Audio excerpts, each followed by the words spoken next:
কারণ বিস্তৃতি তো অনেক, নেপাল কাঠমান্ডু, সেই কাঠমান্ডু থেকে আমাদের বর্ডার হয়ে পানি ট্যাঙ্কি বর্ডার হয়ে মুম্বাই ওয়ার্ল্ডিতে থেকে এসছেন বেশ কয়েকদিন, ভাবাচ্ছে তদন্তকারীদের। আরও একটি ছবি দেখাই আপনাদের, এবার দেখাবো ধূপগুড়ির একটি ছবি, যে ছবি নিয়ে ধূপগুড়িতে রাত দুপুরে হই হই পড়ে গেছে।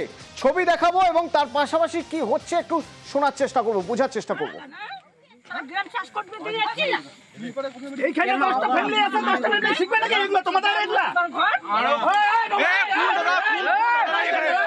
এখানে কোনো দাদা নাই, সিস্টেম নাই, মানুষের বউ নিয়ে আসো তুমি। আমি সবার মতো না, আমার বিশ্বাস তোমাকে সব ফ্রিডম দিয়ে দিচ্ছি, সব ফ্রিডম দিচ্ছি আমি তোমাকে। বিয়ের 8 বছরে যা দিচ্ছি এরকম কেউ পাবেন করে বিয়ে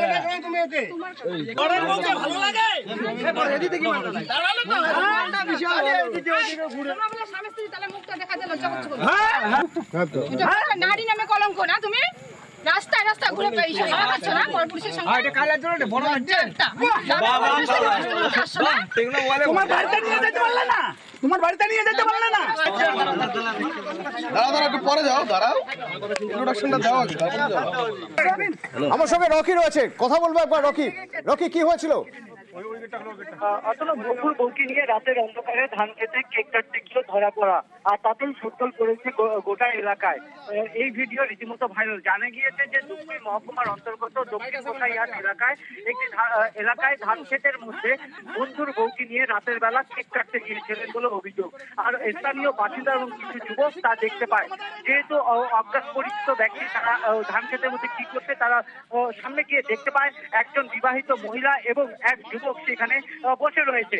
ধরতেই কিন্তু তারা সোর বদলায়। তারা প্রথমে বলেন যে তারা প্রেমিক প্রেমিকা এবং তারা সেখানে কেক কাটতে এসেছিলেন। তারপর যখন তাদের আইডি প্রুফ দেওয়া হয় তারা জানায় যে তারা বন্ধু।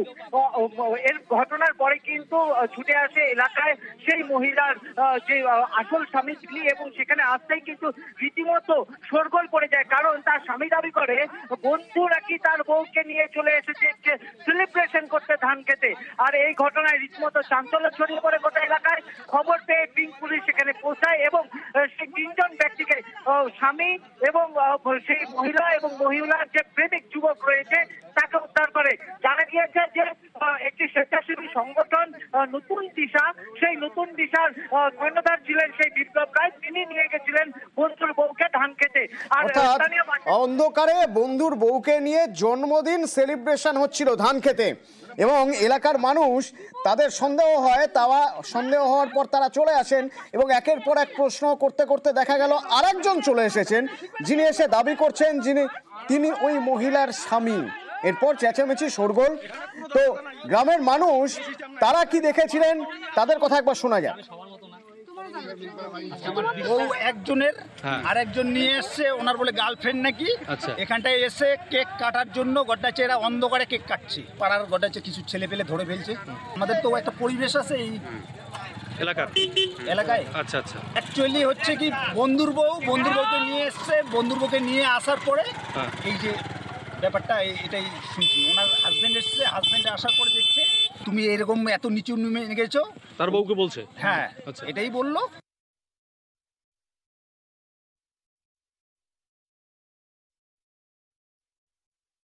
জন্মদিন, তিনি কি বলছেন?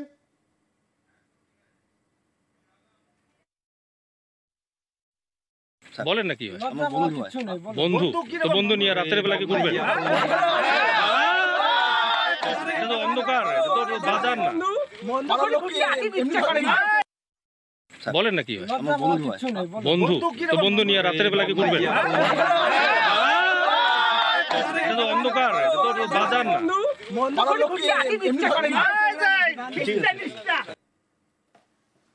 আজ থেকে আরো 2টি রুটে এসি লোকাল।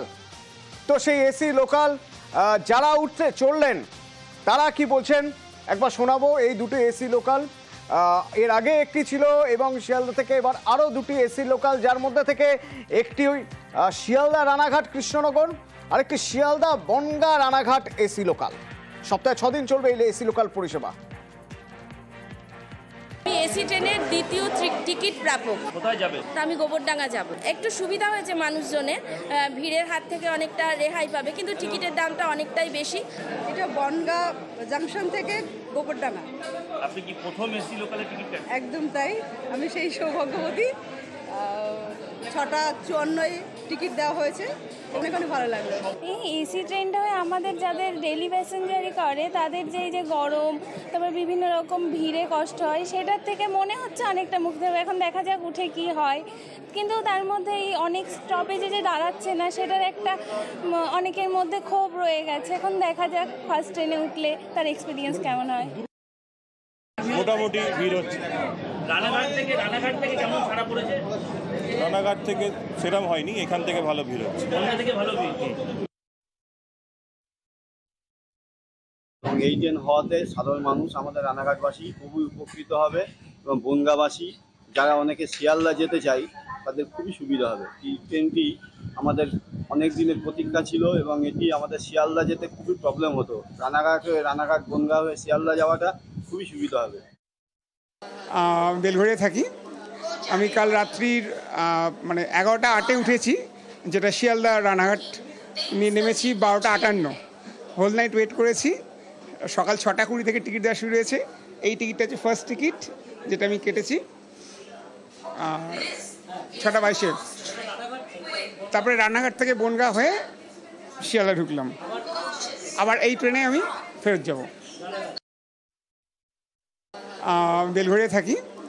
আমি কাল রাত্রির আমার ট্রান্সফার হয়েছে বহরমপুরে, তো আমি ভাবছিলাম যে বহরমপুর পর্যন্ত ডাইরেক্ট ট্রেন বা মেল তো নেই, তো সেক্ষেত্রে আমি এসে দেখলাম যে আজকের প্রথম দিয়েছে কৃষ্ণনগর লোকাল। আজ আমার চাকরির প্রথম জয়েনিং, প্লাস আমার কৃষ্ণনগর লোকালের প্রথম ট্রেন। খুব আমি আনন্দিত। আমরা ভাবতে পারিনি, কিন্তু ভীষণ আনন্দ যে বনগাঁ লোকাল একটা এসি ট্রেন দিয়েছে। লোকাল মানুষ আমাদের জন্য তো খুবই ভালো হয়েছে। গরমে এত ভিড়ের মধ্যে থেকে একটা রিল্যাক্স, আর প্রথম দিন ভীষণ আনন্দ। আমরা খুব গর্বিত, মনে হচ্ছে যে বনগাঁ আগে চিনতই না মানুষ, ঠাকুরনগর তো চিনতই না, তো আমাদের এখন খুব ভালো লাগছে। হ্যাঁ, বনগাঁ লাইনে ভাবা যায় না, আমরা তো খুব ভিড়ের মধ্যে দিয়ে আসি, সেখানে এসি ট্রেন খুব উপকার হয়েছে আমাদের। যে মেট্রো বিপ্লব হয়েছে কয়েকদিন আগে, তাকে সাপ্লিমেন্ট করার জন্য আমাদের ইন্ডিয়ান রেলের এই পদক্ষেপ প্রত্যাশিত ছিল। আজকে বনগাঁ লাইনের ট্রেন চালালাম। ট্রেনে প্রচুর সংখ্যক যাত্রী ট্রাভেল করছেন। Although it is a state government holiday, school কলেজও বন্ধ, তা সত্ত্বেও প্রচুর লোক এই ট্রেনে ট্রাভেল করেছেন। আমরা আশাবাদী যে অনেক ভিড় হবে আগামীতে। আরও এসি লোকাল বহু চলবে, এটুকু আগেই বলি। ডিআরএম স্যার চেষ্টা করছেন, যাত্রীরা রোমাঞ্চিত এবং অত্যন্ত আনন্দিত। তারা খুশি যে এই ভাড়াই থাকুক, যাতে প্রিমিয়াম সুবিধা তারা ভোগ করতে পারে। रानाघाट से बनगांव, बनगांव से सियालदा और कृष्णानगर से सियालदा, हमारा जो रिस्पांस गाड़ी का आज रहा है बहुत ही बेहतरीन रहा है। ये जो अभी चलाई गई है दुर्गा पूजा में, हम समझते हैं कि हम अच्छी सुविधा लोगों को दे पाएंगे। और ये नया रूट जो हमने खोज किया वो डिमांड एंड सप्लाई पर, बहुत ही जल्दी हम पूरे जो एंटायर सियालदा डिवीजन है उसके लिए काम को सोच कर कि होलिस्टिक अप्रोच को रखते हुए हम अगला जो प्लान है वो करते रहेंगे हमेशा। কাজের সূত্রে বিবাদীবাগ যারা গিয়েছেন তারা বন্দুকের দোকান তো চেনেন, দা ব্রাদার্স, বহু পুরনো দোকান, প্রসিদ্ধ দোকান আগ্নেয়াস্ত্রে। তো সেই দা ব্রাদার্সের 3জন মালিককেই এসটিএফ তুলে নিয়েছে। কেন? রনক রয়েছে আমার সঙ্গে। রনক, কি অভিযোগ তাদের বিরুদ্ধে? একটা একেবারেই বৈধ অস্ত্র দোকানের পেছনে অবৈধভাবে বাজারে চড়া দামে এরকম বেআইনিভাবে অস্ত্র বিক্রির একটা অভিযোগ তাদের বিরুদ্ধে এসছে। গত মাসে 2রা আগস্ট নাগাদ খড়দাতে প্রায় অস্ত্র সহ 1000 রাউন্ডের কাছাকাছি লাইভ কার্টেজ পাওয়া যায় এবং সেখানকার মূল অভিযুক্ত মধুসূদন দত্তকে এসটিএফ জেরায় জানতে পারে শহরেরই একটি নামি দামি দোকান থেকে তিনি এই বেশ কিছু বন্দুক এবং যে গুলি তা কিনেছিল। খোঁজছালা এসটিএফ গতকাল রাতেই এই নরসিংহার দা বিবাদীবাগের যে দোকানটি রয়েছে সেখানে অভিযান চালানো হয়। 41টির কাছাকাছি বেআইনি বন্দুক সহ 3 জনকে গ্রেফতার করা হয়। কেন গ্রেফতার? কারণ এর আগেও চলতি বছরের ফেব্রুয়ারি মাসে জীবনতলায় একজন অস্ত্র কারবারিকে বেঙ্গল পুলিশের এসটিএফ গ্রেফতার করেছিল এবং তিনি এই দা ব্রাদার্সে কাজ করছিলেন। তারপরে কিন্তু দোকান 2 মাসের জন্য সিল করে দেওয়া হয়। তারপর যখন দোকান খোলা হয় তারপরেও দেখে পুলিশ আধিকারিকরা যে এখান থেকে রমরমিয়ে বেআইনি অস্ত্র কারবার চলছে, সেক্ষেত্রে শুধুই কি এই জীবনতলা এবং খড়দা, নাকি রাজ্যের অন্যান্য জায়গাও এরকম বৈধ অস্ত্র দোকানের পেছনে তারা অর্ডিন্যান্স কোম্পানির তৈরি করা অস্ত্র বেআইনিভাবে চড়া দামে বাজারে বিক্রি করতো? গোটা বিষয়টি কিন্তু ইতিমধ্যে বেঙ্গল পুলিশের স্পেশাল টাস্ক ফোর্স খতিয়ে দেখছে। প্রথম 3 জনকে আজকে প্রোডাকশান দিয়েছে এসটিএফ। অগস্ট মাসে একটা মামলা হয়েছিল রওড়া থানায়, সেখানে প্রচুর আর্মস রিকভারি হয়েছিল। সেই মামলাতে পরবর্তীকালে এতদিন পর 3 জনকে এসটিএফ প্রোডাকশান দিয়েছে। 7 দিনের পিসি পেয়ার করেছিল, 7 ডেসই অ্যালাউ হয়েছে।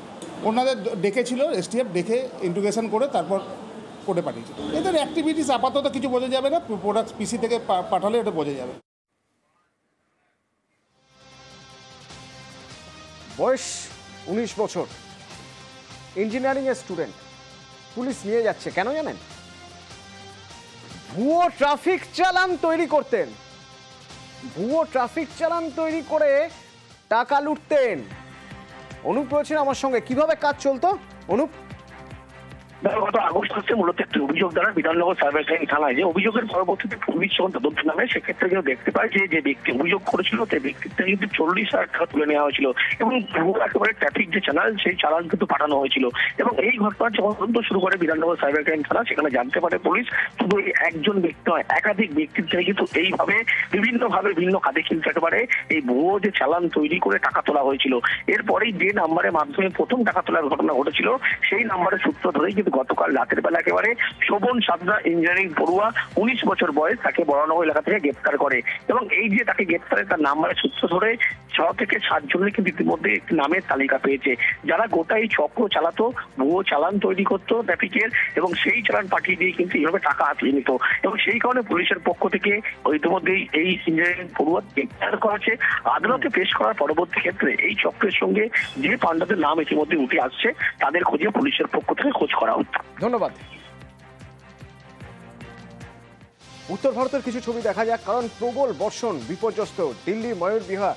দেখুন, যদি উপর থেকে ছবি দেখা যায় তাহলে হক্স আই যাকে বলে, একেবারে পাখির চোখে উপর থেকে যদি আমরা ছবি দেখি, দিল্লি দেশের রাজধানী, কি অবস্থা দেখুন।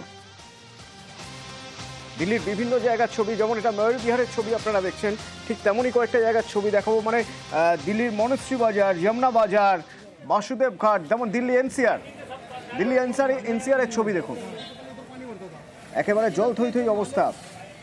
গাড়ি চলছে কিন্তু খুব ধীর গতিতে, খুব স্লো চলছে গাড়ি। বাসুদেব ঘাট, যমুনা বাজার, মনশ্রী বাজার, এই জায়গাগুলো পুরো জলমগ্ন হয়ে গেছে। শুধু দিল্লি বা কেন, তার পাশাপাশি অন্য জায়গার ছবিও একটু দেখে নেওয়া যাক। যেমন যদি পাঞ্জাবের ছবি দেখি, ভারী বৃষ্টি, ভয়াবহ বন্যা, ইতিমধ্যেই 43 জনের মৃত্যু হয়েছে। ফিরোজপুরে জল দেখুন কতটা উপরে উঠে গেছে, বিপদসীমার অনেক উপর দিয়ে জল বইছে। 5 নদীর দেশ পাঞ্জাব, সেই পাঞ্জাবের এই অবস্থা। অমৃতসর, পাঠানকোট, গুরদাসপুর, হোশিয়ারপুর, ফিরোজপুর একই পরিস্থিতি। ওদিকে জম্মু, আখনুরের বিস্তীর্ণ এলাকা জলবন্দী। অনন্তনাগের বেশ কিছুটা এলাকা জলে ডুবেছে, এখনো টানা বৃষ্টি চলছে সেখানে। পুলওয়ামা, বদগাম, শ্রীনগরে একই অবস্থা। 9,000 বাসিন্দাকে ত্রাণ শিবিরে সরানো হয়েছে। আর ডোডার ভদেরওয়াড়ায় সেতু ভেঙে গিয়েছে, আর সেই সেতু এবার সারানো হচ্ছে।